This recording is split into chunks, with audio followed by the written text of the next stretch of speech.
And we have Wayne. Close. I left my freaking. And there's Supervisor Thomas. Okay. How you doing, Wayne? What is that?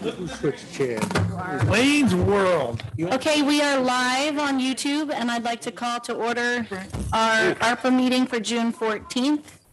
And it looks like we have a full contingent today. Thank you, everybody, for making time to be here, and most of us in person, which is nice. I'm glad we're in the big boardroom for that. And our first order of business is to approve the minutes of the last meeting, which you received by email. Any changes? Could I have a motion to approve the minutes? Supervisor Beatty, second by Mr. Biddle. Oh, no, you weren't here. I wasn't here. Supervisor Wild, thank you. Any discussion? All those in favor, please say aye. Aye. Aye. Opposed, abstentions, that carries. All right, so today we have a lively presentation from Liza Ossendorf. Yes, lively, regarding our workforce needs and some of the application materials that Liza's office has already submitted to the ARPA committee. So I'm gonna hand it right off to you, Liza. Go ahead.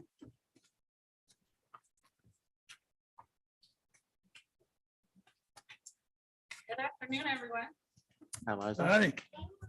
First and foremost, I really want to thank this committee because you've already approved some of my requests, and I'm so grateful, and I want you to know that those approvals have already helped us tremendously. So the first one that you guys approved was for the technology needs, which was $30,000. So I've been working with Mike Colvin to make sure that everything we need to order for iPads and laptops that can be checked out by local residents for job searching purposes, right? Working on a resume, etc. Though that's being ordered, and TVs for our training programs in our center. You can see this big dinosaur TV we have in our career center.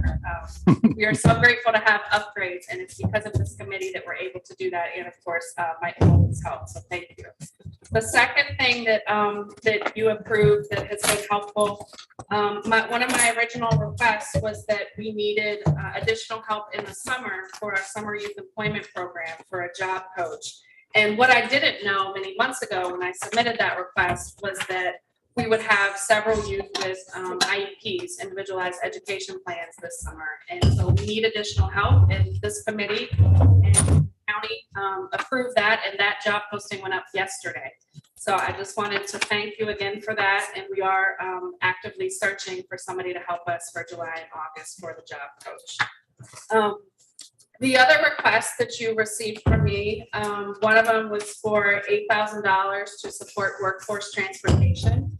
I'm really open to what the committee would like to do around workforce transportation. A suggestion that I have is that because my office does already provide some supportive services, if somebody needs a bus fare to a GED class or a job interview, we can help pay for that. But we can't do commuting. So my federal funding cannot allow us to cover the commutes to work. And as we know, everybody's struggling with gas prices right now.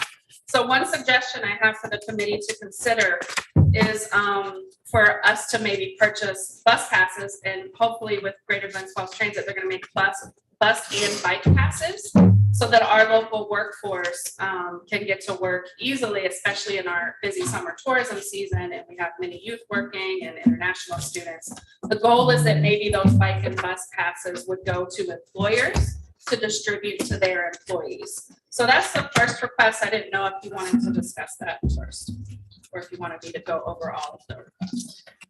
Do you have, I'm trying to find in our original packet, maybe Ethan or Wayne can help me when we got. E3. Thank you. Where? E3. E3. Thank you. Actually, I'm right on the page. Okay. Playing bingo. E3. So for those following along at home, in that big packet that we got that had the 68 pages, it's page 44 of the document. It's E3. Where's the page number?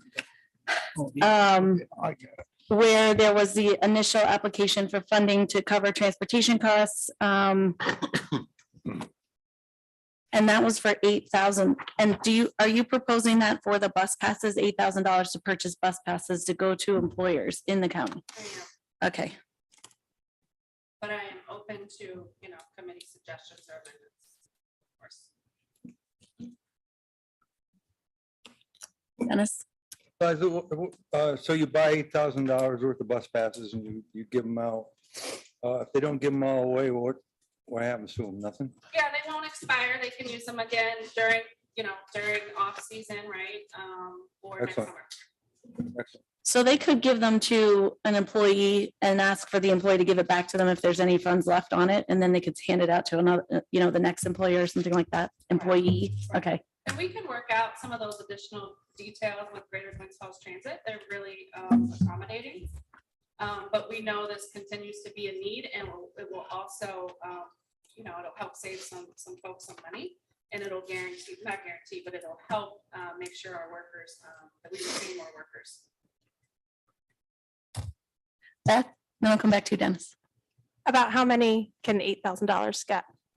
That's a good question. I think in our discussions with Greater Glens Falls Transit, I think that's something we have to talk about with them, but that's a great question.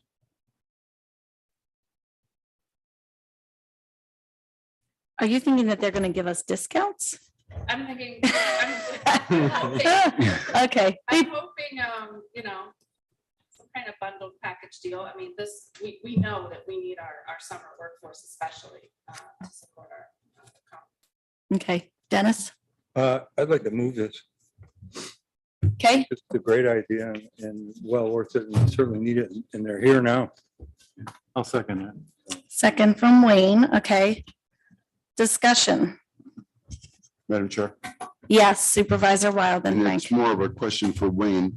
Is there any kind of special reporting or management that needs to be done with this? I don't see anything over and above. It depends on, are these going to be revenue recovery funds that come back in and then get dispersed, since we do have a mechanism through the county to do that? I mean, we would have to talk about the number of passes and that were purchased, but beyond that, I don't see much of an impact on the reporting requirements. Mr. Elman, do you want to weigh in or should I go to Frank?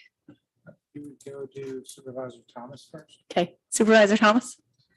Yeah, my question, according to the paper, this here, the sheet, it says rural communities and the towns and villages. I'm not sure how bus passes are going to help people in rural Right. communities. That was originally in January, and Okay. as just like our summer needs have changed, and ideas have evolved. Yep, Wayne. I mean, they do run a shuttle to Bolton, a trolley. So I do see that there's some opportunities for this. Also, I would just ask, please keep in mind for future reference, AGFTC just went through their 5310 review, which is transportation for disadvantaged populations. That comes every 2 years. They had money left on the table in the review process, which you cannot access now because it's through DOT. But just keep that in mind in 2 years or 2 program years, in 2023, 24, they'll release another solicitation for 5310 fund. So I'd ask you to just keep that in mind, that this might fit into something like that.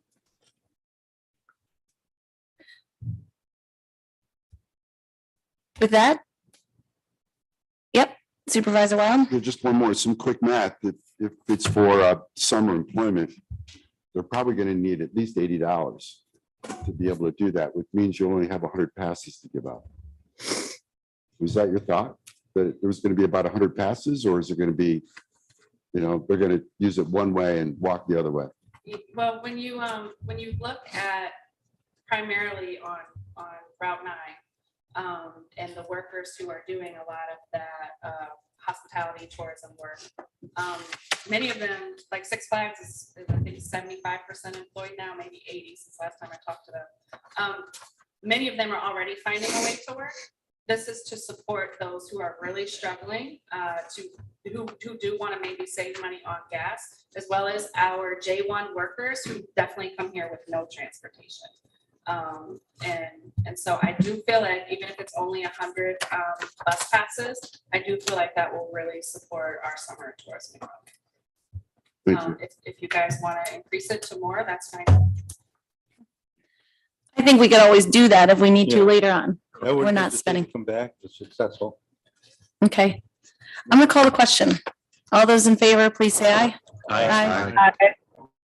Opposed? That carries. Okay, The next request is E4, and that is for additional training dollars. So currently in the Warren County Career Center, we are completely federally funded, and it has a lot of red tape on it for who we can support with our training dollars. We are sponsoring people through CDL programs, LPNs, CNAs, even KSACs, SERPAs, people who are helping our mental health population. But it's primarily, this training money is for people who are unemployed or underemployed. So that really limits how much we can offer our total community. And so I am requesting additional training dollars that gives us more flexibility for not only how we support individuals, but I would love to expand that and support businesses, municipalities, and nonprofits with additional trainings that they won't have to pay for. Which I think is fantastic, especially when we're trying to help businesses save money. Let's say they need to pay for their staff to be CPR certified. I would love it if we're hosting those trainings with people who teach CPR, and that we're paying for those services to our business community and municipalities to help save them some dollars. I really feel like we need more flexibility with our training money, and not only for individuals, but for employers. That will help us retain workers. That helps us avoid risks, safety. And I've talked to Amy Clute about this as well. And we want to do co-host more trainings together. And it helps us avoid conflicts and injuries when we know that our employees in our community are trained and upskilled. The original request was for $85,000 for training that would be flexible, whereas our federal money is not flexible in who we can support. what exactly would the 85,000 go towards? Yep. Supplies for the training, or It could be hiring consultants to give the training, or? a Okay, variety of things. Thank you for that excellent question. So we are working with Catamount Consulting, and we want to host more trainings with them. We want to host more with other partners like the Chambers of Commerce. And so the training dollars would cover some trainings. Other trainings are free, but would cover supplies. on that, Mr. Biddle, from our chamber, please. Thank you, Madam Supervisor. Liza, thank you so much. It has been a pleasure working with you over the past 4 years. And not only as a partner with the Chamber and the EDCs, but also as a board member of the Workforce Development Board, which the supervisors, for good or for bad, appointed me to. Thank you. Your work in this county and beyond has been outstanding. And the effect of your work and your hard work has also poured into Saratoga and Washington County as well, as a great example. I'm just here today to speak on behalf of our business community in this realm here. And as you're all aware, as you listen to Liza, you know the business community, like everyone else, went through a lot of challenges on COVID impacts. But as Liza is speaking to you today, I hope you'll think about the other things, which I'm sure you've heard quite a bit about.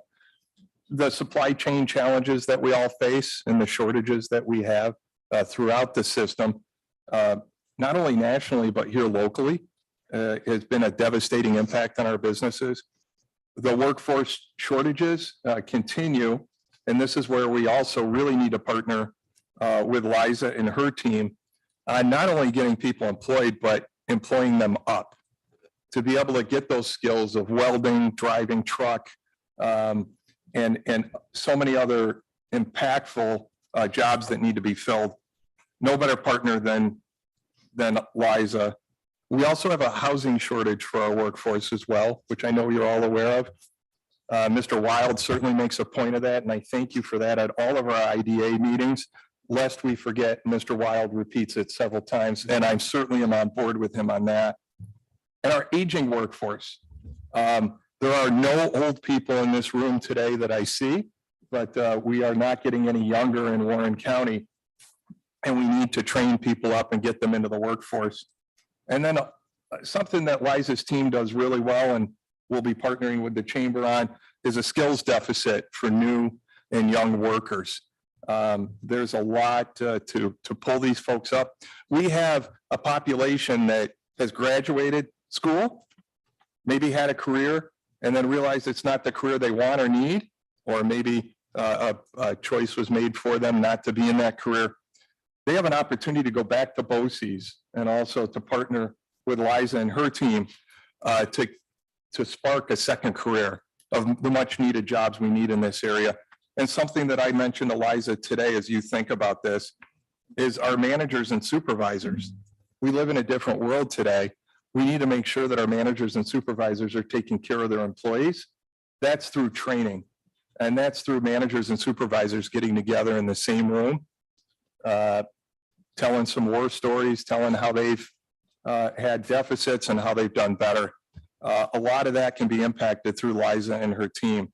And on behalf of the business community, I just want to say thank you to everybody on this committee because this is of vital importance and will return a great ROI on our community should we want to invest in these funds. So thank you so much for giving me the floor, Madam Supervisor. I appreciate it much. Of course. Wayne? Liza, 85,000, is that, what's the lifespan of that? Is that a 1-year program, 3-year program? What are your thoughts? Yeah, I think the goal with the chamber is that we're hosting trainings at least once a quarter, but there's other trainings we would host as well for folks who maybe not chamber members, or there's a hot topic that comes up. I think it's really important that we prepare for the unexpected.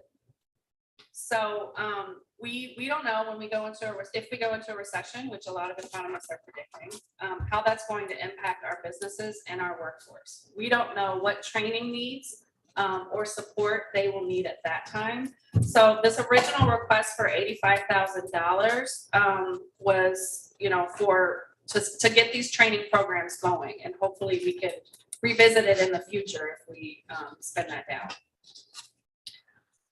Liza, one thing about the application is it said that it would provide Warren County residents with free or reduced training costs. I love the chamber.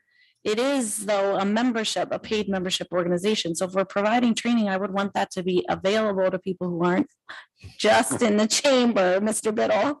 I rose my hand to support that it would be any partnership that we have with Liza would be members and non-members, just as the chamber has shown up for the last 4 years. Thank you. My pleasure. So the original request said training for individuals, and that is still a need. As I shared with you, our federal dollars can only be spent on people who are unemployed or underemployed. There are still many people who need to be upskilled, who may have a job or are being promoted, but they need additional training.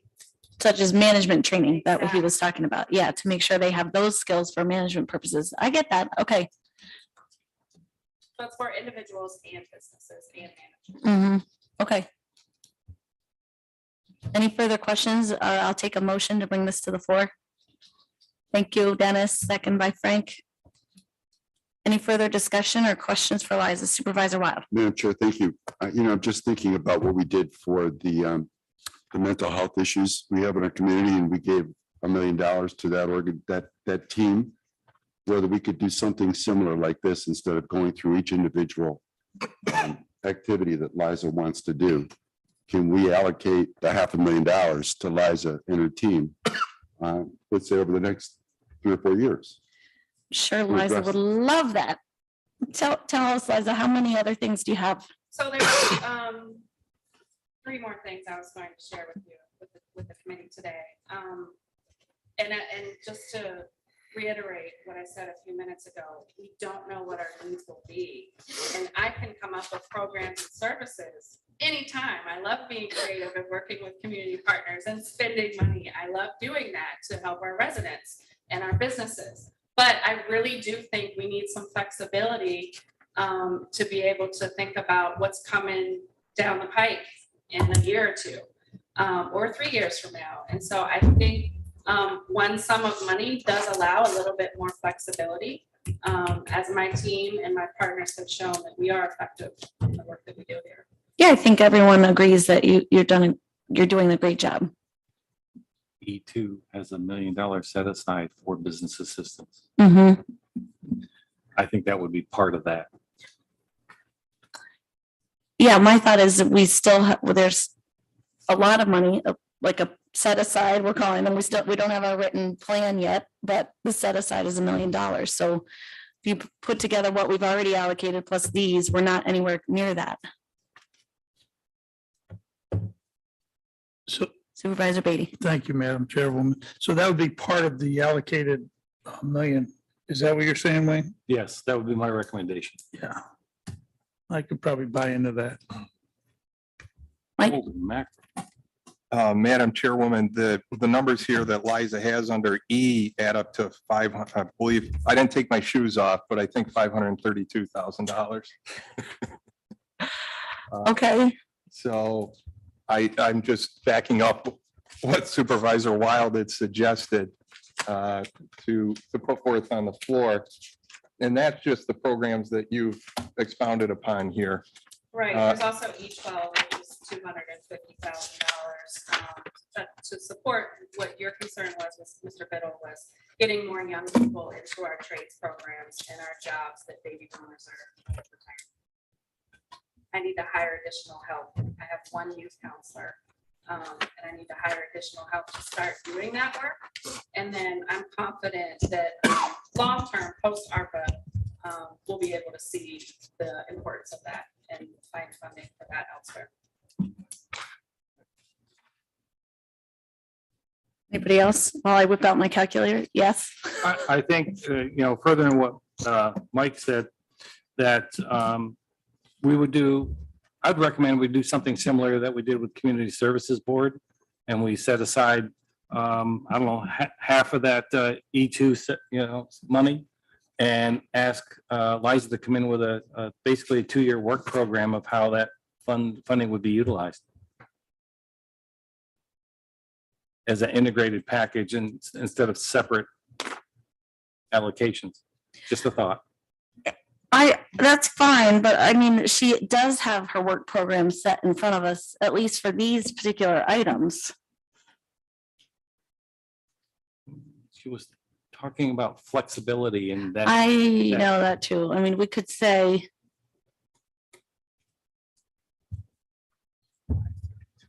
I don't have a problem doing what we're doing here. How many more of these are Liza's? All of them? no, Liza, was it 532? Just to check Michael's math. I don't know Mine where was he came up close. with that. I No, didn't where get all came the up way with there that? yet. I think you should have taken your shoes off. Just say make him take his shoes. So we did E3, E4, E5. Before, we've already done, well, we only did, unless I'm wrong, 30,000 of the E5, Correct. correct? Yeah. For this year. For this year, yep. We will likely, if the committee voted to revisit it every year for the job coach for the summer, which I'm fine with. But that, I do predict that will be a need every summer, an additional job coach to help our summer youth employment program. But it's only been approved for this year for that. We did, tell me just quickly, what are the other 3 things that you have? Yeah, so I did want to make the committee aware that the B3, the senior meals program, that proposal from the Salvation Army from Major Leo Lloyd, I'm a partner in that submission because it is a workforce program. So I wanted you to know that we submitted that together, but I didn't really get the chance to share the logistics of that workforce program. But I wanted that to be considered as well because it is something that has much ROI in terms of the problems that it's addressing all at once. Yeah, and the board did have Major Leo in, and my plan was to have that come back to committee so that we could have some more discussion about it. I left it on as a pending item, just not for today. So we'll keep that on. Yep. And then the last thing was just keeping in mind that there will be unpredictable workforce needs. So I can't reiterate that enough.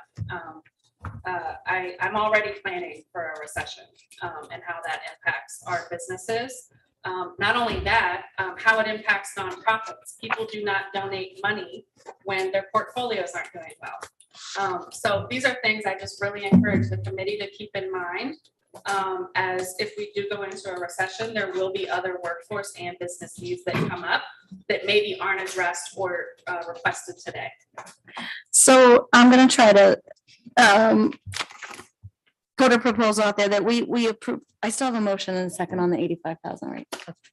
Okay, and then what if we were to say something along the lines of Wayne's idea, we set aside a pot of money and ask you to come up with some proposal about, because I don't feel comfortable just saying, here's $500,000.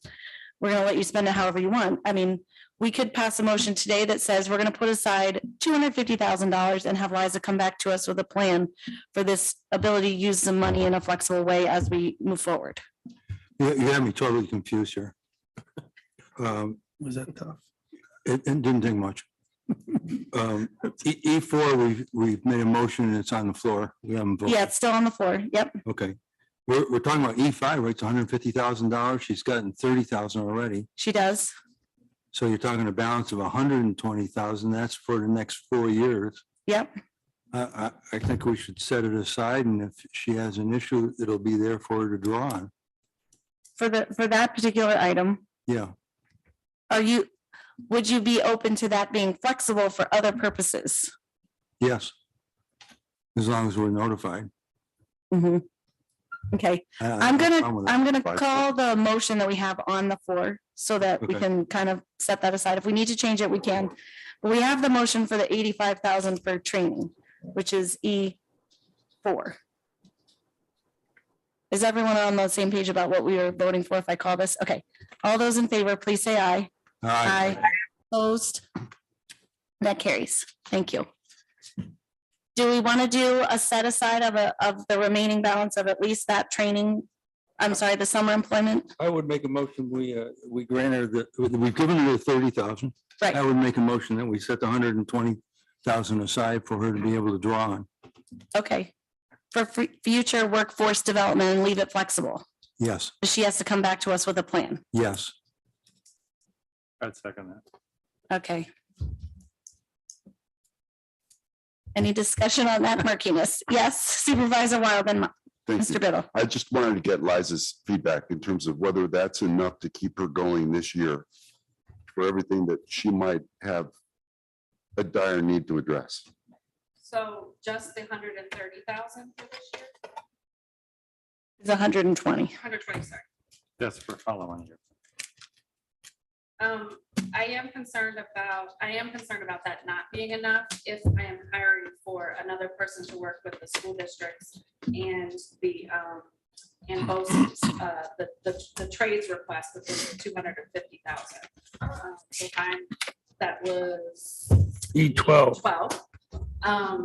So I am concerned about that being enough to cover all of the requests. That's separate. Set that aside because we can still take up that. This would be a pot of money that we're allowing you to be more flexible on. It's not set forth specifically in one of your requests now. For summer spending. Mhm. Okay.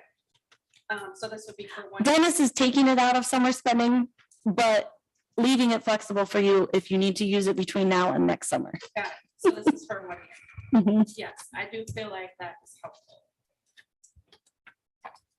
Okay, Higher. Mr. Biddle, yes, there is. Madam Chairwoman. Yes. Liza had opined that we're looking at a coming recession. I just want to remind everybody, and I fortunately agree with Bank of America, we're in one right now. And this money is set forth for a return. And the monies that Liza's looking for going forward is going to help mitigate that in our beautiful county.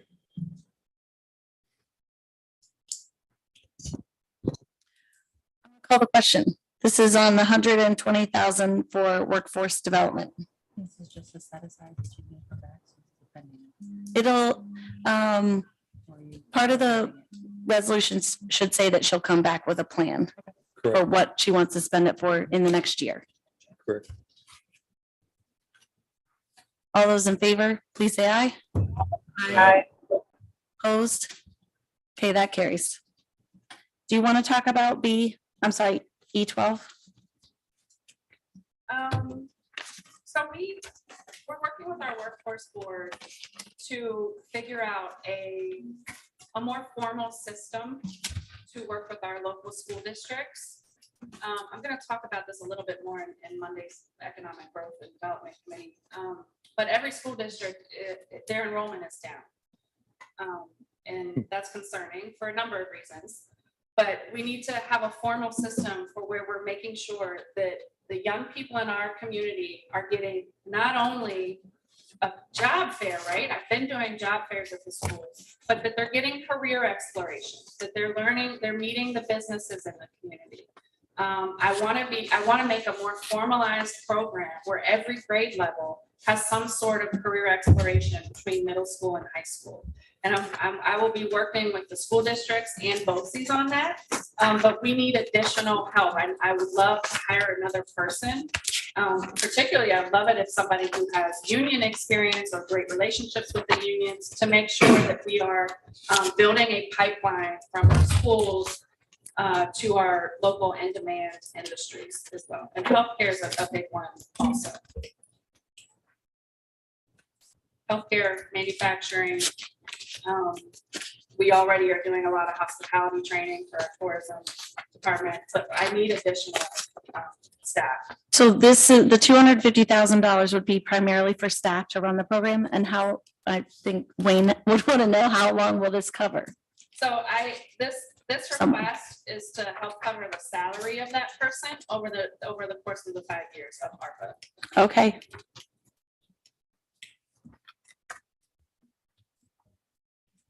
Someone want to make a motion? I'll move it. Dennis?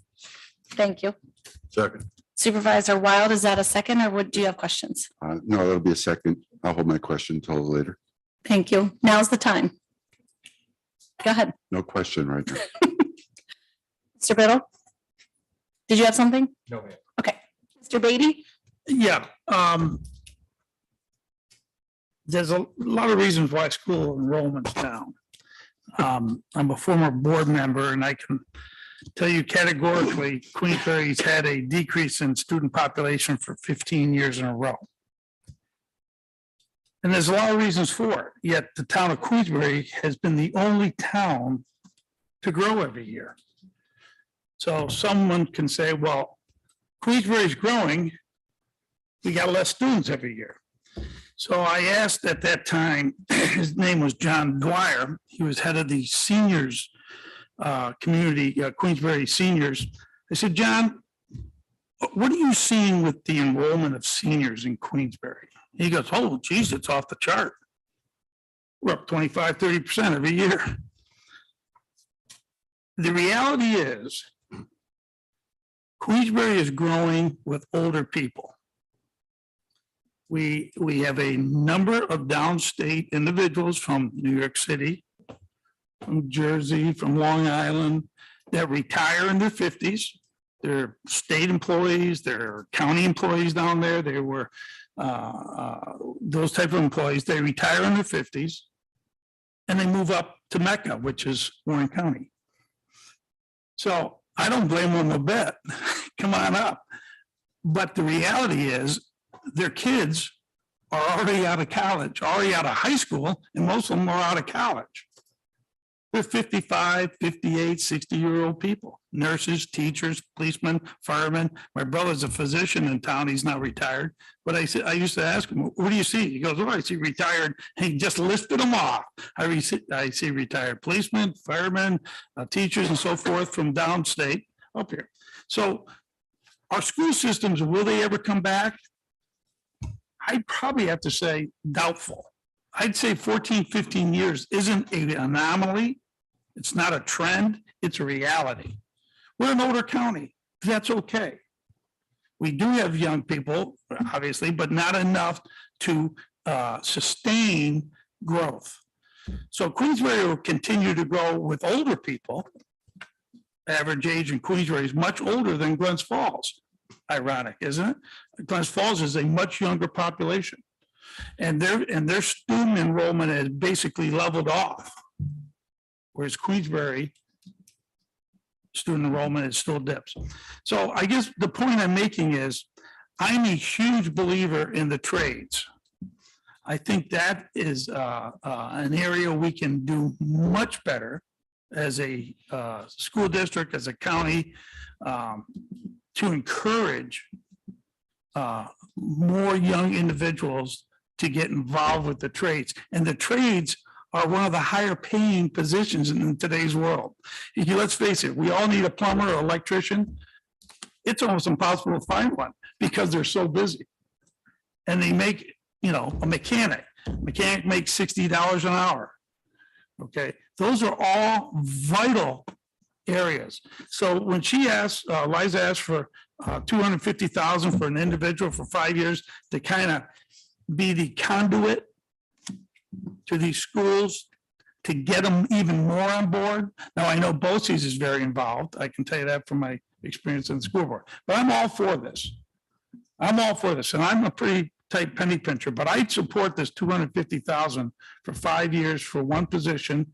If we can see a growth in the trades in our school districts, it is a huge win for Warren County and for everybody in the room, because we all need these type of people. And they are great paying jobs.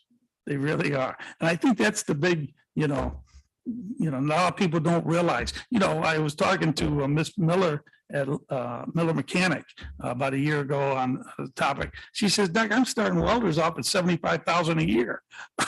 $75,000 a year. She goes, I can't find them. I'm having a tough time finding them. But, a welder off at 75, that's a lot of money.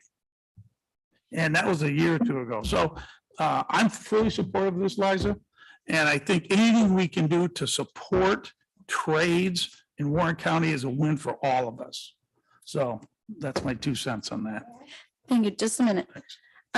We do have some great local unions too, so I'm really glad to see that. We have IBEW with skilled electrical workers, and we have the 773 plumbers and steam fitters with a wonderful training center. So I really hope that we are able to use this money to partner with them and BOCES.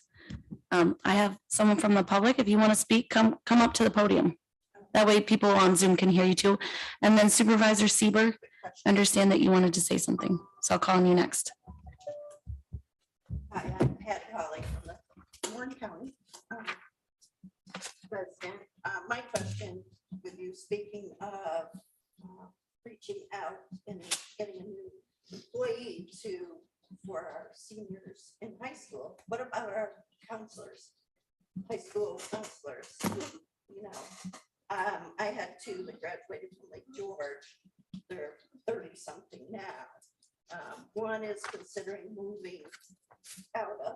I was shocked that she came home because she met someone downstate, but she came home to Lake George. They are considering, moving out of the area. Not positive, but my experience with the high school counselors when my children were going through was not great.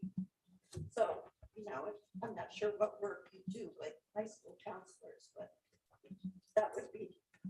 Thank you. I got a comment in the chat saying that it was hard to hear. So the question was about how will we work with our school counselors for this program? And I so appreciate that question.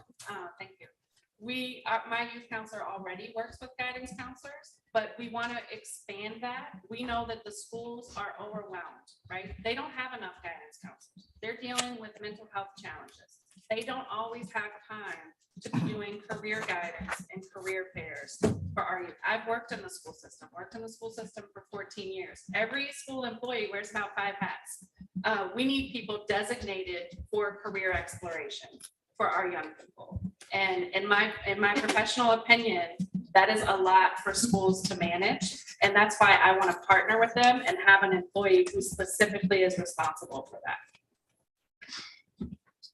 Supervisor Sieber? You still with us? Yep. Hey, I'm not sure if you can hear me okay or not. I'm driving back. I apologize. I really can't hear Liza or the member from the public.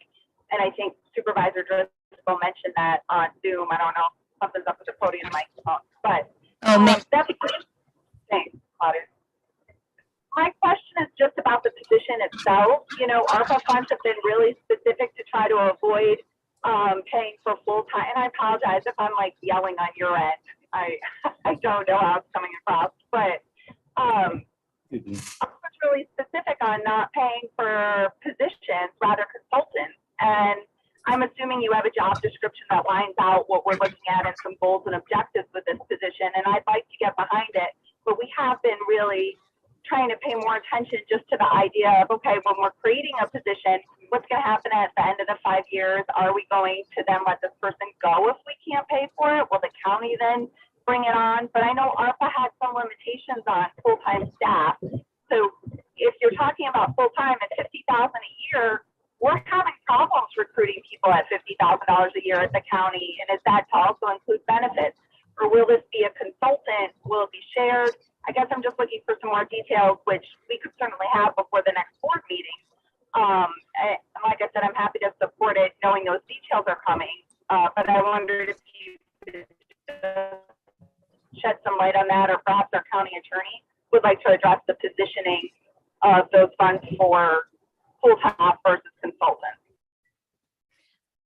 We heard you, and no, you weren't screaming. And Liza, would you mind coming here? Because it doesn't seem like that is working now that she said that, and you're not tapping and it's not doing it. Yeah, just come here and I'll put this over.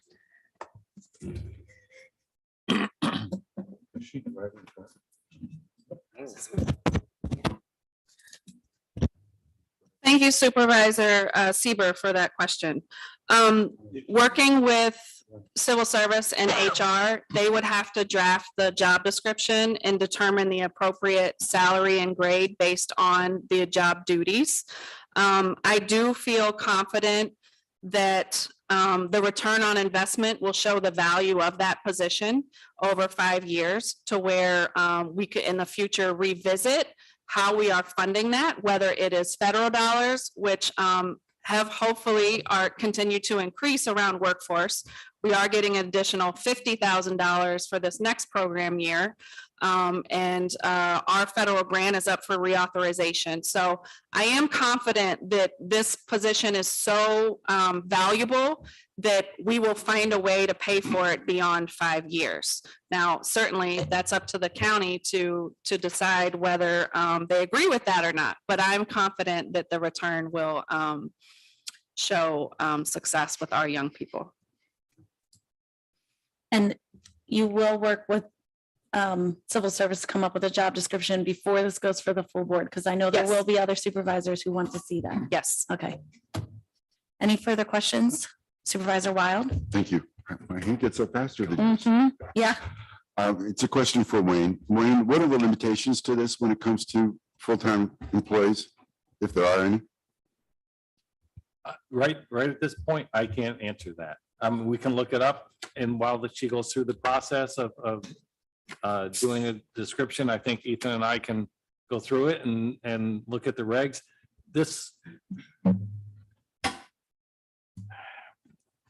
It's not an administrative position for the ARPA funds. Therefore, first blush, I don't see a limitation on it, but don't quote me on that until we have a chance to go back and look at the regs. All right, thank you. Mr. Alman? And I'm looking at it on the fly as well, looking through the regulation while the conversation's going on, and I can't give a firm response today. Nothing is popping out at me as a clear red flag, but with planning, we'll focus in more on the subsection that's applicable. Liza? I was just going to share that this committee did approve for the job coach position, which even though it's a temporary position for this summer, it did have to go through, HR, civil service, and ensuring that that all the steps were taken. So I didn't know if this is different because it's a permanent or semi-permanent for 5 years versus the temporary position that was just approved for the job coach. Okay, we'll make sure we understand that. And Mr. Biddle? Madam Chairwoman, thank you so much. I'm very excited. Holly? No, Patty. But that Patricia Holly asked the question she did regarding counselors, and as Ms. Oxendorf had said, our counselors are very dedicated to our children and to our youth. But I know when I go into a counselor's office, what do I see on the wall? College pennants. I don't see angiodynamics. I don't see Glens Falls Hospital. And I don't see BD. So this job is so important to be able to further expand the knowledge, because that's it. The counselors need the knowledge at what our job base is here in Warren County to help give our kids an option. And while many kids go to college, half of them drop out within 2 years. They need to have another plan, and not one, hopefully 2 years when they're dropping out, but have the ability to have a counselor say, here are your options. Here's some really good ones. So I'm really excited if this job gets posted and gets filled. Wayne?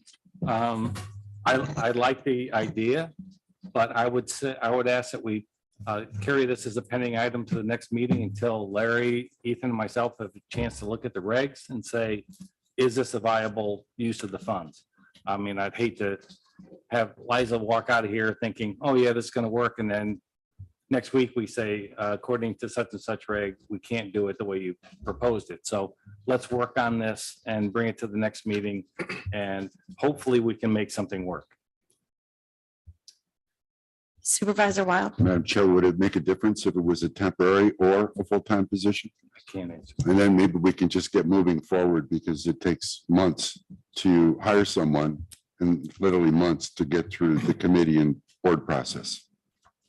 I was just wondering if we can find a way to at least advance this from here with some conditions, and then move on to the next topic. Be great What's to the have it. committee's pleasure? Do you guys want to pass it with some contingencies that we need to look into the full-time situation? I'll move it. Okay. I think that's the pleasure of the committee at this point. I'm going to call the question to move forward with the motion on the floor, which is the 250,000 for the 5 years, subject to attorney review, whether or not there's any problem with hiring a full-time position. And if there's an issue, then we'll withdraw this before it goes to the full board. Yes. Okay. All right. All those in favor, Wayne, go ahead. Is this anticipated to go before the board tomorrow? No, Okay, I mean, that happened at one of the meetings. you're right. You're right. No, we'll make sure that doesn't go through Okay. tomorrow. Okay. Next full board meeting. That'll give Larry time. All those in favor, please say aye. Aye. Opposed? Thank you. Okay, that carries. Liza, do you have any further specified? Thank you, Chairwoman. First, I want to say thank you to the committee. I do maybe need clarity now on the job coach position, because that's posted as of yesterday. And so if there's a concern about hiring a position using ARPA dollars, we need to know that ASAP. Or if civil service needs to take that job posting down, because that was passed through committee and board in the last 3 weeks. Okay. We'll have Mr. Elman look at that too. Thank you so much. Thank you. I know, I just want to summarize that we just passed $463,000 of ARPA funding for workforce development. And that's in addition to the other monies we've already put forward for workforce development, like the job coach. And that does not mention the childcare dollars that we've already allocated, which I think is really great for workforce development. We've identified things like childcare, which we've tried to address at least a little bit, and training, skills development for employees and managers, as well as we've identified a problem of housing. We have set aside $1 million for that particular issue. That's a pretty big topic, and Supervisor Dickinson and I are talking about it, and we will bring it forward for, like we've done in the past, to have an kind of some experts come and talk to us about ideas that we can put the money towards ARPA. I mean, $1 million will help, but it's not going to solve the whole problem. I think we will use that as a way to jumpstart some other solutions to the housing problem in our county. And then another workforce development issue that we talked about today and we talked about in the past is transportation. We tried to address that a little bit with the bus passes from Glens Falls Greater Transportation. And also that entity is looking at kind of merging with CDTA, which I think will also increase our opportunities for transportation around the county, which is really great. And then another transportation related issue is our Warren County bike path. It's not always traditional transportation, but Ethan brought something to me and I'd like him to be able to present that to the committee today as a workforce related issue, especially given the high gas prices. Yeah, thank you. This really was submitted as a project idea in part a few months ago. The idea behind this proposal was to take a look at the Warren County Bikeway that was built about 30 years ago or so, and then bring it up to modern safety standards. In order to do that, we need to look at the bikeway as a whole, then compare it against like NACTO standards that have come a long ways since we originally built and designed the bikeway. This is a really good time to be talking about this because our department is putting in consolidated funding applications right now. We need to figure out whether or not we're going to submit for state grant funding to do a similar project or not. The benefit of doing it through the ARPA committee would be that by using dollars that we already have at hand, we won't have to wait for a state contract to come through, and we'll be able to more quickly move on making safety improvements. I was just at a national planning conference 2 weeks ago remotely. And one of the important topics of discussion was these federal infrastructure bills that are going to be rolled out, and we'll be receiving those dollars soon. We need to have ourselves positioned for shovel-ready projects.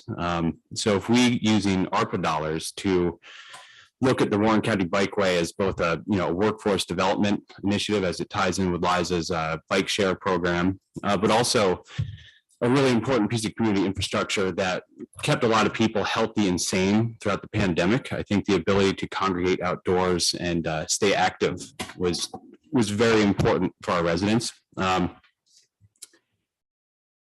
So essentially what I'm asking this group for is about $100,000 for the Warren County Bikeway, which in turn will be used as the basis of future funding requests for our state and federal transportation dollars, as well as capital projects at the county level.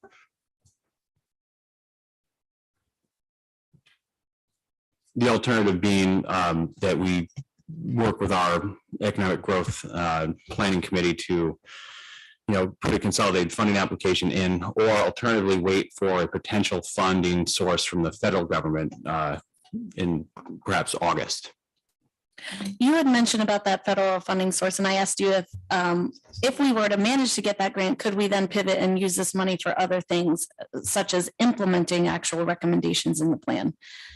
Yes. Okay. Thanks. Yeah, I think it's, yes, Wayne, go ahead. just a point. If we, Ethan, in the department, if we apply for funding, it's going to have a matching requirement. So the county in one way, shape or form, if we go forward with this, we'll be investing local dollars. But we submitted applications a year ago under the CFA and still do not have our contracts. So, and that is typical of what we're experiencing. So you're looking at a 1.5 year lead time just to get a contract out of the state. And some of these things could be important safety measures that need to be done. Correct. I think that's the big thing to look at here is there is some level of expedience here, that urgency that we need to address. Ethan, is there a project idea that was submitted in our packets or no? There was one project idea for $40,000, and that was specifically to address the gap between the southern terminus of the Warren County Bikeway and the Feeder Canal Trail, and then the on-road segment of the Bikeway on Country Club Road. Mm-hmm. But on further review of the Warren County Bikeway in comparison to national standards for multi-use trails, you look at the crossings, there's a lot of modernization that needs to be done to keep this bikeway up to just basic safety standards. Just so we can kind of look, which one is it? D22. Thank you. Okay, and then I saw some hands on this side. Supervisor Wild? Madam Chair, thank you. Could we consider this a bridge loan with the ARPA funding? And if it was approved, we could get the funding back to do something else with it? And have the county match the grant when that comes through, if it comes through? Well, I think what Ethan and Wayne just said was, like, we're gonna need matching dollars anyway, even if we get the grant to implement any of the, One part of this, the one advantage of using ARPA funding to do a study of the bikeway would be that we would not have to wait for state contracts to come in. Basically, what I'd like to do is position the county so that we do have shovel-ready projects for when federal infrastructure dollars come through. You know, my understanding is that there's going to be a significant set aside for alternative transportation projects that we have not yet seen at the state level ever before. There's a whole new Department of Transportation at the national level, and one of their priorities is alternative transportation. So we think we'll get more money down the line if we have this ready to go. yeah, shovel-ready projects. Okay. Madam Chair, I am in favor of this. I just wanted to follow up. There's other grants that we're applying for. And what I'm worried about is that we'll probably need some consultants to help us with these studies. And once these contracts started getting let out, then we'll be competing with other regions, other areas for these engineering resources. So it might make sense to move forward with more than just this for some of these grants and some of these projects. So when the money does come through, we truly are ready to go and won't have to delay. I saw a lot of hands. I'm gonna go to Treasurer Swan, then I'll come around. But correct me if I'm wrong, Wayne, but I don't think you can use ARPA money for matching funds on any grants, correct? Not on any federal funds. Right, State okay. funds are kind of iffy. Yeah. Plus, you also cannot use them to reimburse for something you've already expensed. Right. Not in this case, you know. Ray? As an avid user of the bike trail, I could tell you that the crossings coming south across Glen Lake Road, as one example, I was learned tragically this past weekend at Bloody Pond Road. Ever since the bikeway was built, those have been dangerous places for the pedestrians and cyclists. So I can see some urgency. Mhm. Absolutely. And then over here Supervisor Beatty? Yeah, I'm not sure what.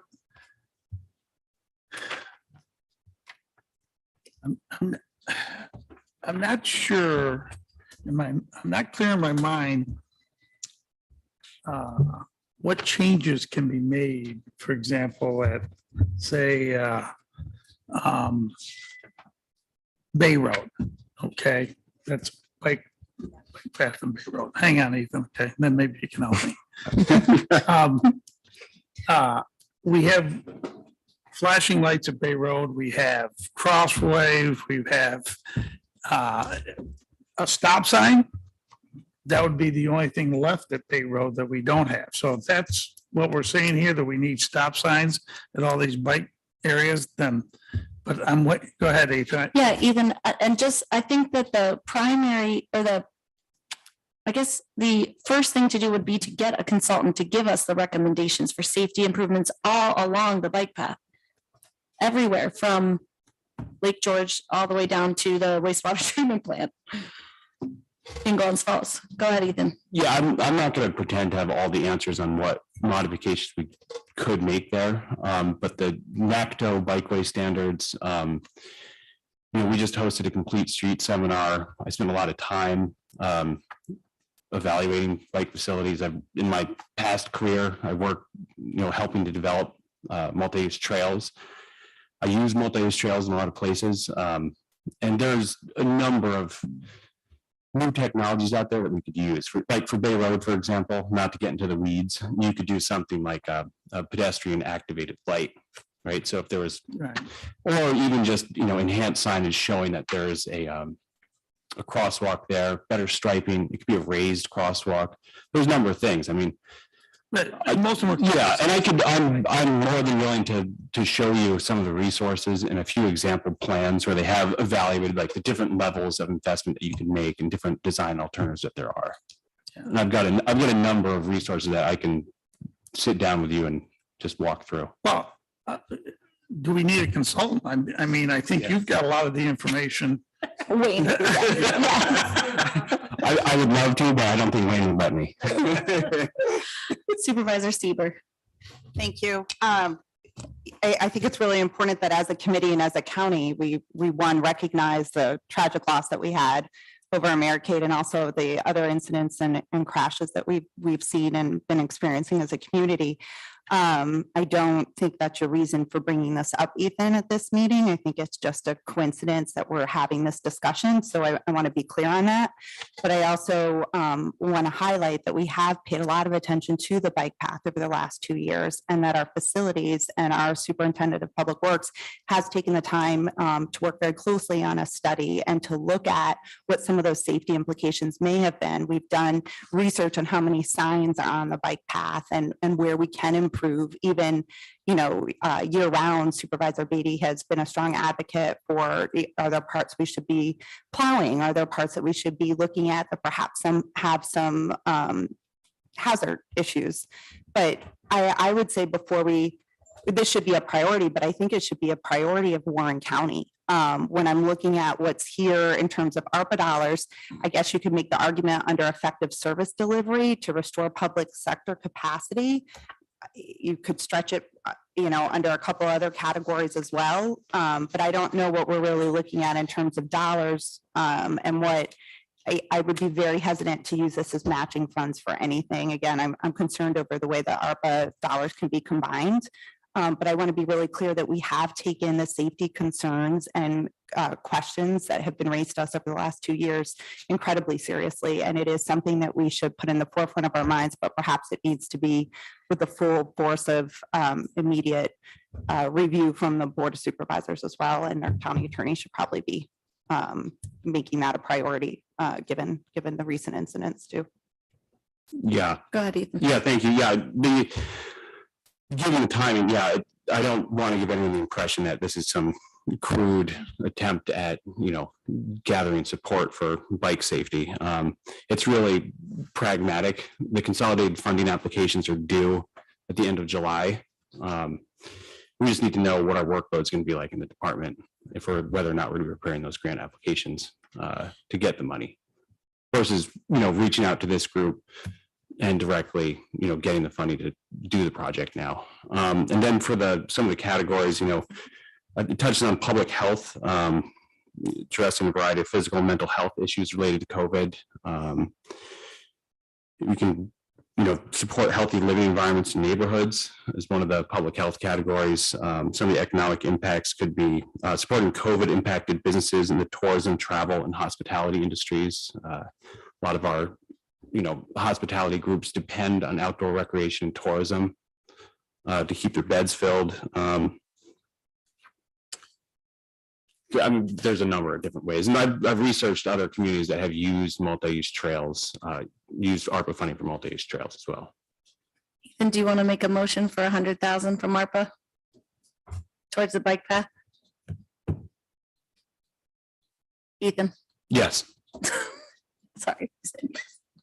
Ray? 40,000. Just a second. You want a second? Okay. Discussion, supervisor, anyone on the committee? Supervisor McGowan. Thank you, Chairman. I guess my concern is I'm for this. But if we're applying for grants and we have that money in there, could that hurt us with the grant saying, well, you've already taken ARPA money and put it toward this, and the grant would be less than what we could get if we didn't have any money? Can we have a certain fund that it's a block in there that it's not really a reserve where it could be there if we need it for matching funds? I don't know. In the grant process, I know sometimes they can be difficult. That's my only question. I wouldn't want to be penalized since we took that money, since there's so many stipulations on it. So thank you. All right. The intent here is that these funds would obviate the need to apply for a grant. It would replace what we would do as a grant application. So therefore, we would not expense department time on doing something relative to this. We'd be able to expedite the process and get an RFP out for some services in, 6 to 8 weeks, hopefully. And rather than wait a year and a half to even know if we got a contract in place. So with a grantor agency, if they would even fund it. So.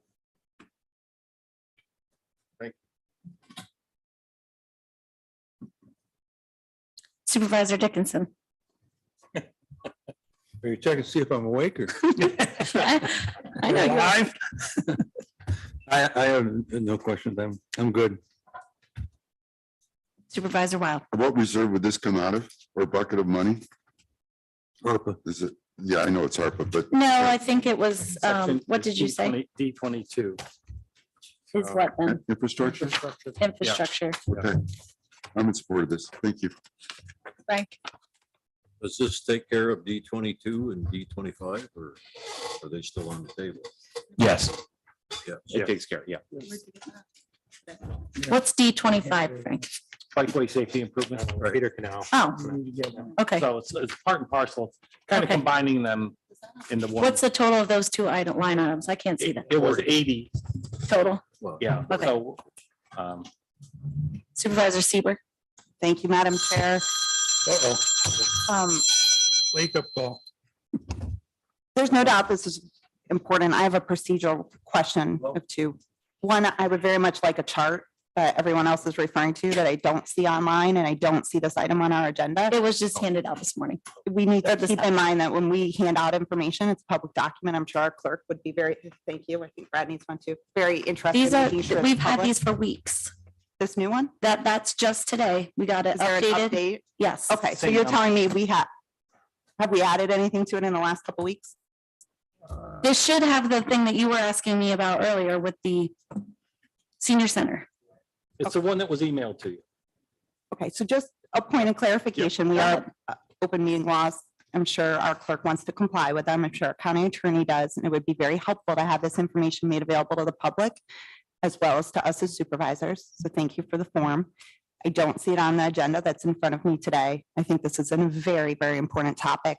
My concern here is back to the first question that I asked. Have you spoken with our superintendent of public works to talk to him about the studies and reports that he's done over the last 2 years? Yes. So full disclosure, I'm a bicycle advocate. I'm on the board of the Adolescent Cycling Advocates. I work in bike advocacy in my free time. I pay a lot of attention to it. So yeah, I've been in coordination with Kevin on this one. So knowing the reports that have been done and the studies that have gone into it, it's your opinion that what's in here is what, 45, 50,000, that it needs another 50,000 to do the assessment correctly? Yeah, based on some reviews I did of similar plans out in town of Greece, they worked with their metropolitan planning organization. Generally speaking, they had about a 5-mile section of trail, and it cost about $10,000 a mile of trail.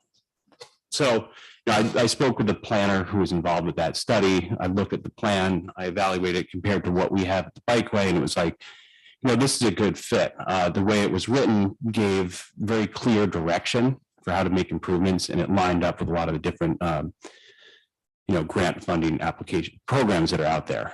And I think from the county level, it's a really, it would give us the flexibility to do it as a, capital project, state transportation dollars, whatever comes our way. We're not positioned right now based on the studies that we have to go, if someone said, hey, here's, $100,000 to go work on the bikeway, we would say, we don't know exactly what to fix or where. We haven't prioritized those improvements. We know that there's improvements that need to be made. We just don't have an overall picture of what those are. We don't know what the improvements would look like, or even a rough estimate of some of those costs. Okay. And the intent of this plan is to get that information so we can start making progress forward over the course of the next, 5-10 years. May I? Yes. I'm definitely inclined to support it. I would just appreciate in the future to have a little more information ahead of time to do some homework on it before coming here today. But also that with your assurance that you'll be the point of contact. I know that we're hiring on administrative staff to help with ARPA, but given your passion and dedication and experience in this area, I would hope that you'd be the point of contact. No, absolutely, my pleasure. And again, I do apologize for the timing of it. It's just, we're trying to stay on top of state funding application deadlines. So this is just got locked in. Okay, not seeing any further discussion. I'm going to call the question for $100,000 for Warren County Bikeway. All those in favor, please say aye. Aye. Opposed? Okay, that carries. Thank you. Thank you, Ethan. And for everyone's discussion. Without objection, we do have a member of the public here. I would like to have her give a presentation. Ray, do you want to introduce Mary? Sure, thank you very much. We're getting an echo somewhere. I am too. Is it me? Sorry about the feedback. I'll mute and talk loud. Okay. I'd like to welcome Mary Shannon. Mary is our VP for clinical services at the hospital. She's an RN, so she's got clinical background. She's a master's RN. She's also a board certified nurse executive. And her specialty over the years has been behavioral health, working both at Ellis Hospital and for the last 12 years, right, Mary? With Glens Falls Hospital. I would like to say in advance that this is an informational presentation today about something that we're working on. Should this turn into a proposal at some point to this committee, after today, I would recuse myself from dialogue as well as voting. So Thank you. please welcome Mary. Great. I'm looking forward to your information. Yeah, Mary, why don't you come here? Yeah. Thank you for spending some of your afternoon with us, and we look forward to hearing I feel your. like it's going to be a downer after what you guys have talked about, but I hate to end on a kind of depressing note, but well, thanks so much for having me. As Ray said, I've been at Glens Falls for 12 years, doing various roles. I've had the honor, though, to be the ED director, and I've also had the honor to be the behavioral health director. So I'm here today. I only have 5 slides. I didn't know about the grant until last week.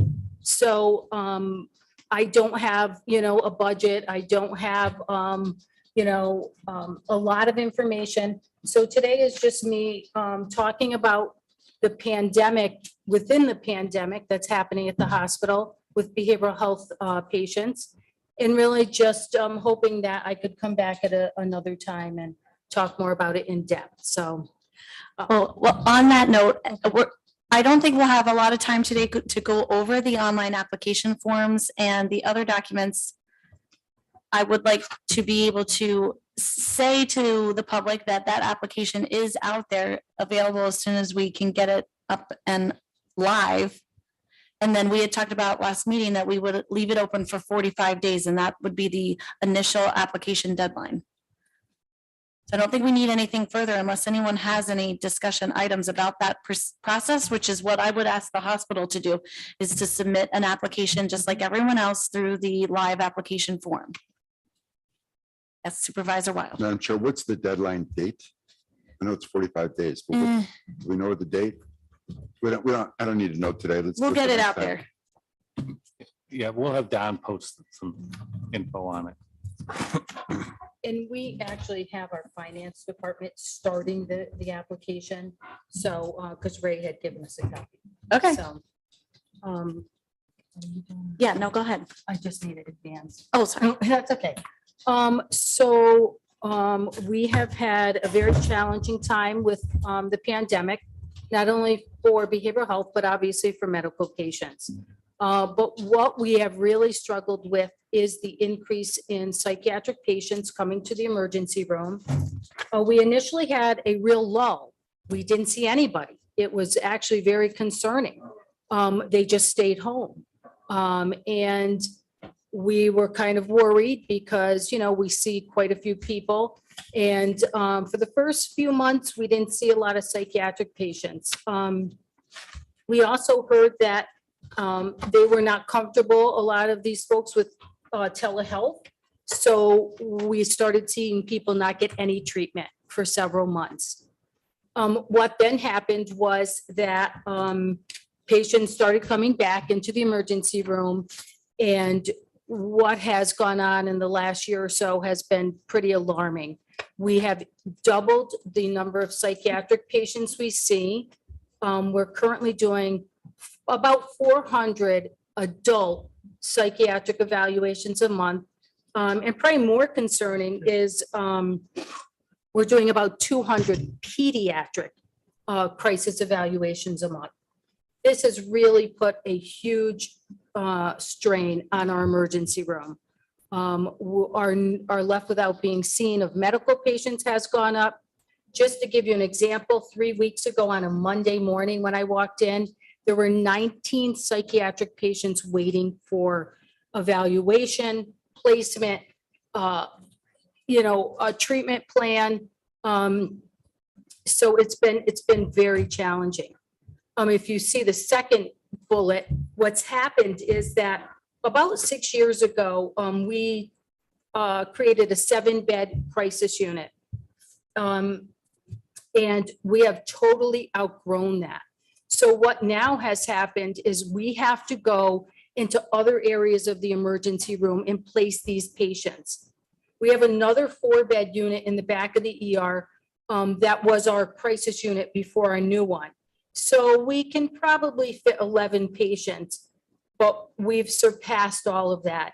And so what has happened is now psychiatric patients are waiting in medical beds, in medical rooms in the emergency room, and they are not safe.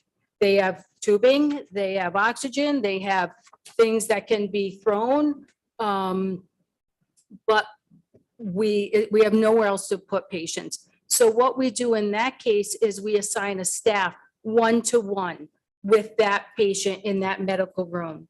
And it's really on an everyday basis. I probably have to find 4 or 5 people to sit in those areas that are not safe for the behavioral health patients to be in. So that's kind of been a, another effect of the pandemic. And the other thing that probably has affected the staff probably the most is the aggression that we're seeing. I have been in behavioral health for about 25 years. And I would say over the last 2 years, I've never seen the acuity that I have seen now. We've had a couple code silvers, which is a code we have when someone brings in a weapon. I have a slide I'll show you in a couple seconds of physical assaults that have taken place on our staff. Our staff have been pressing charges, and we never did that. We never saw this kind of violence.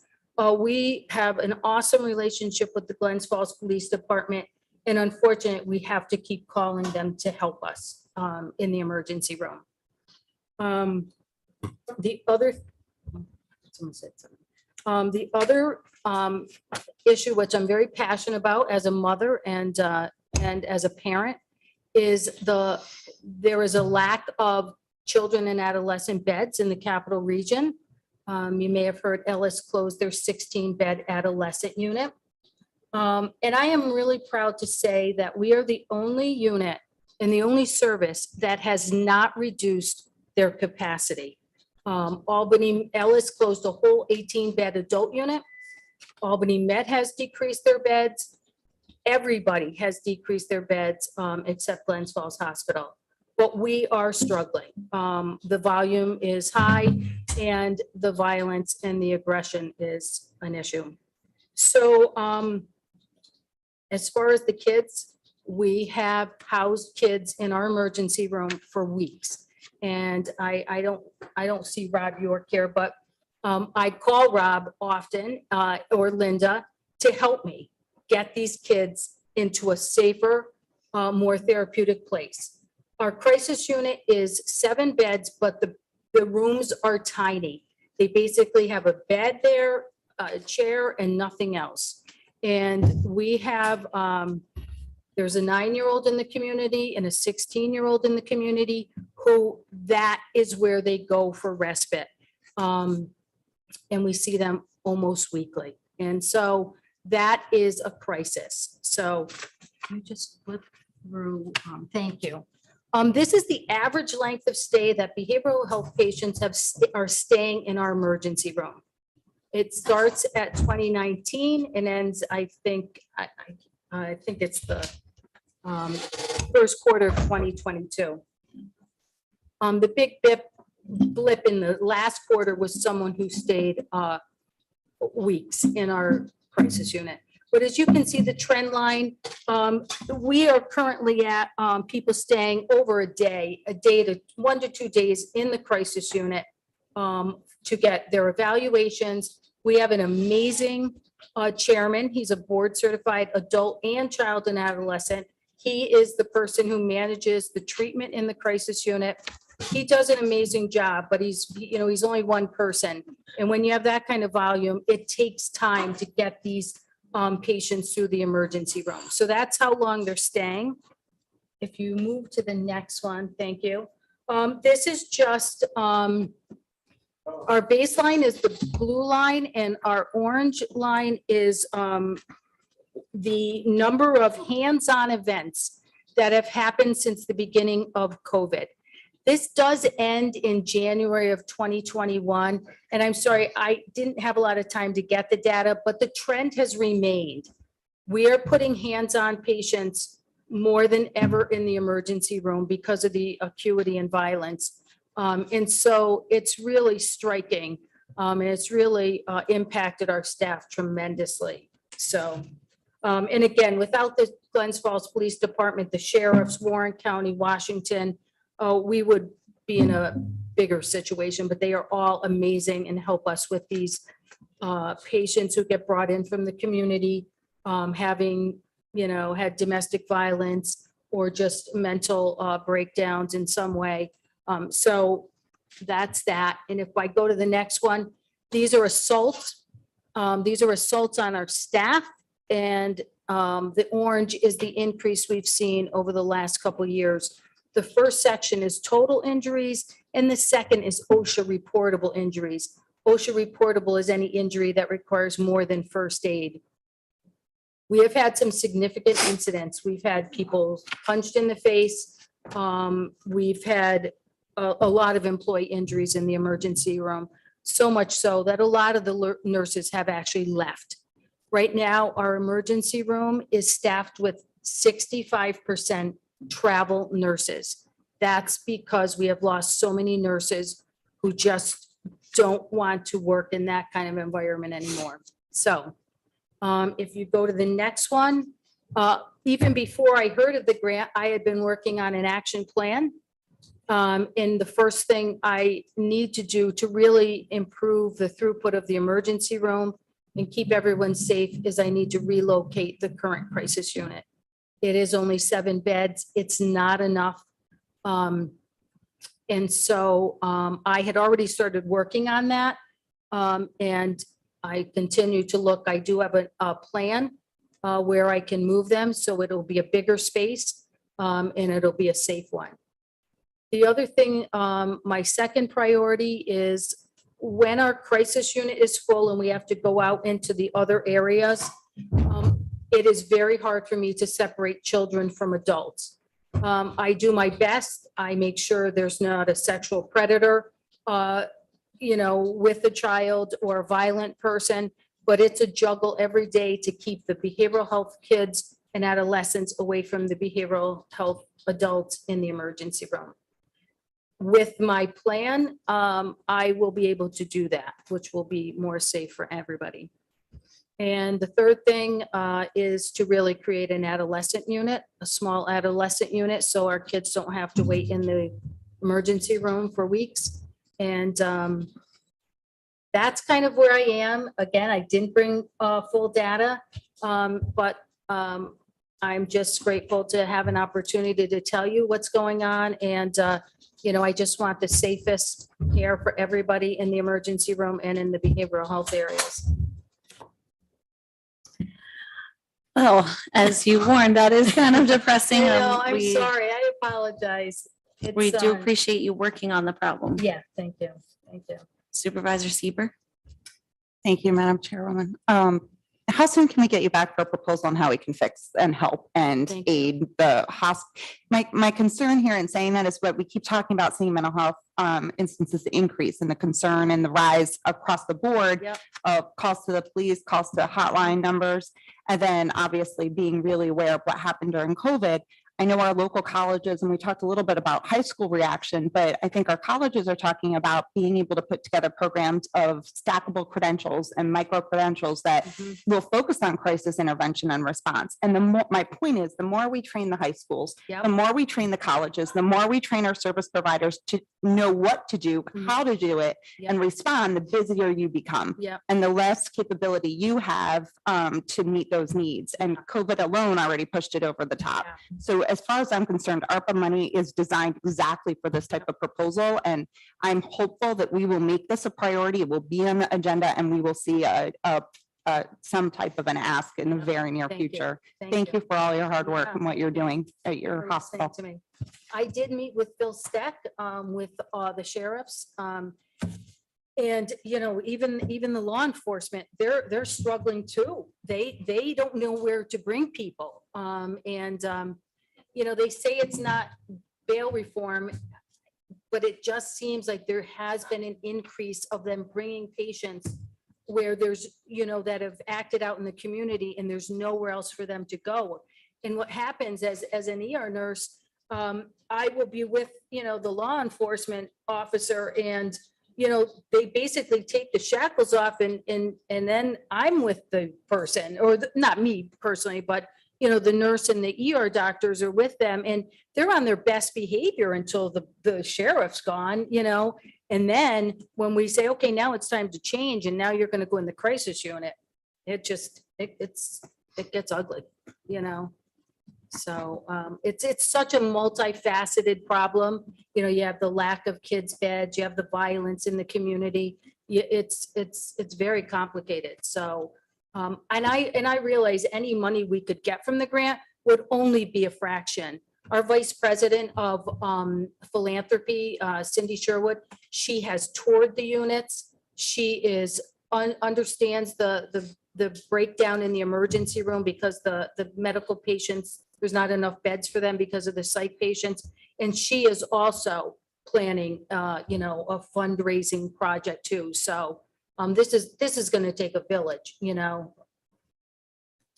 Definitely is. And I will make sure that we put this on. I have Mary's Thank you. contact information so I can contact her directly and with Ray's assistance.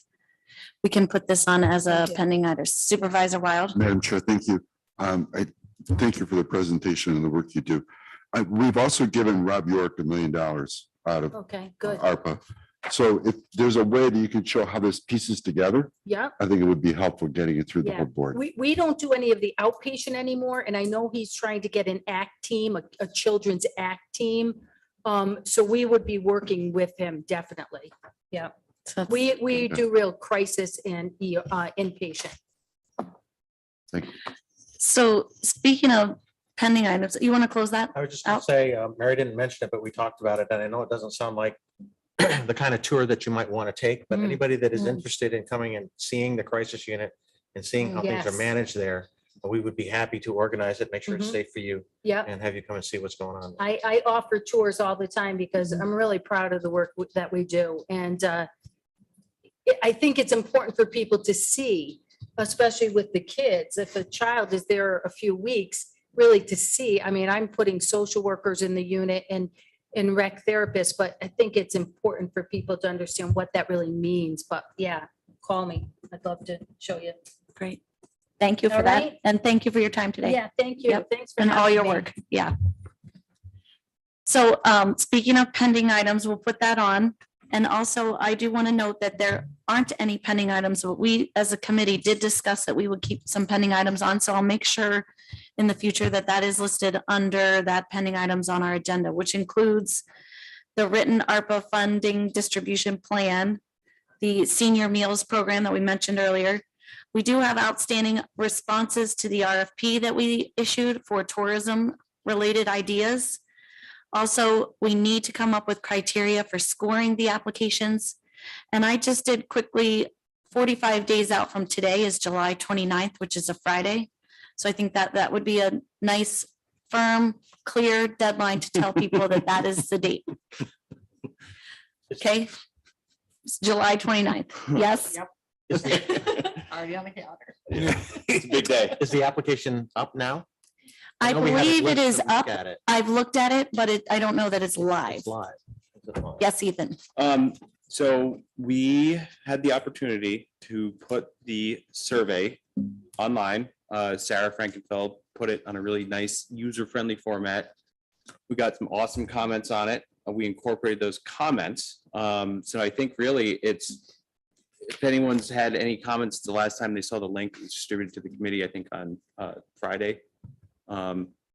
We can. It's good to go. Supervisor Sieber went through it, did a little Yeah, draft. I tried as well. I think it looks really great. And if those changes were made, that would be wonderful. 'Cause those were valuable comments. Yes, Supervisor Sieber. So I guess my only point is if it's going to go live probably tomorrow, right? Yeah. Why don't we say August 1st? I know it's a little more than 45 days, but it's the beginning of a month and as long as it's not a Sunday or something like that. August 1st is a Monday. You want to say August 1st? Go Just ahead. jump in. Yes. There are a couple small items that need to be configured. One of which was, it's a technical thing, but it's something that I'm not personally going to do. And I'd like to check with the person that's going to be tasked with doing this, if they can do it within the next 24 hours that we are hoping to have the application out. Okay. Let's say, I mean, we're not going to take a motion, but let's say August 1st. But if it technically can't be done in the next day or so.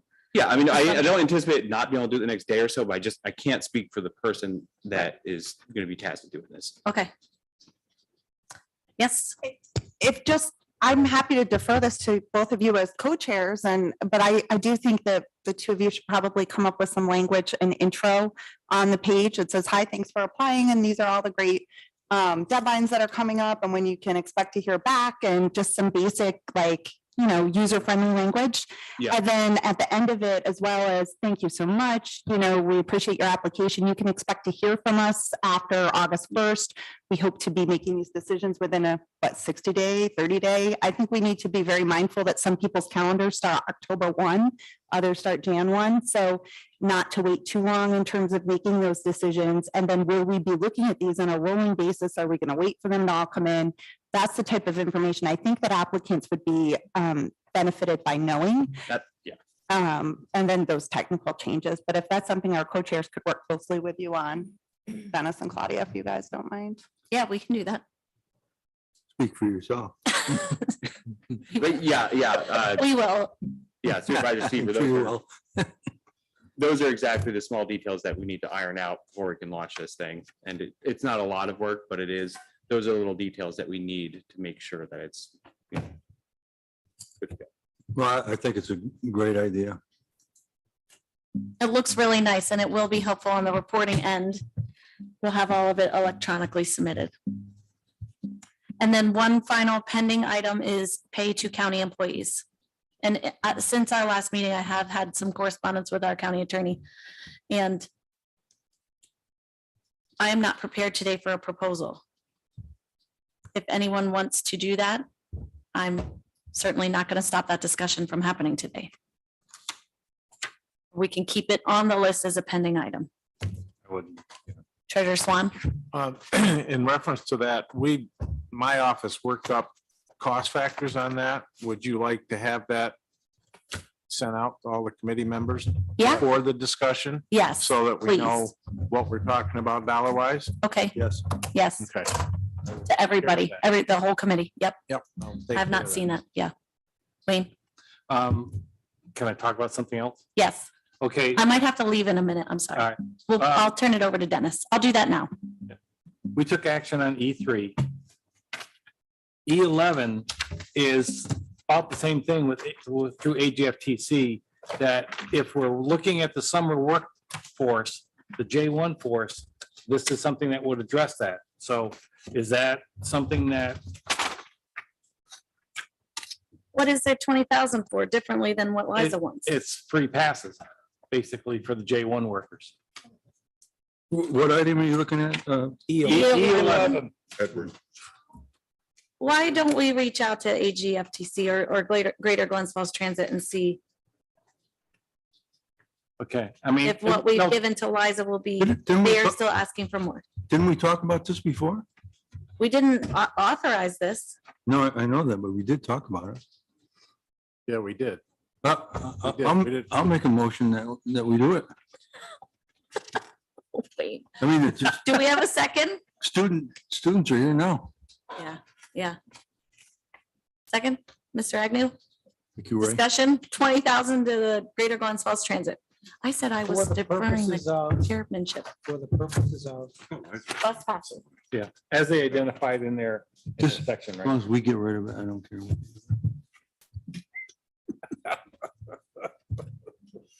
All those in favor? Aye. Just like that. Yeah. Opposed?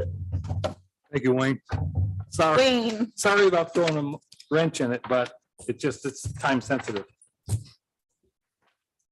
okay, there you go. All right, Dennis, you can set the next meeting date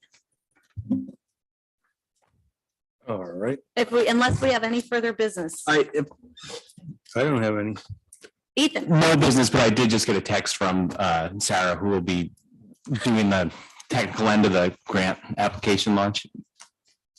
Monday morning would be our best deadline for opening up the application, and going live with it. So August 1st is good.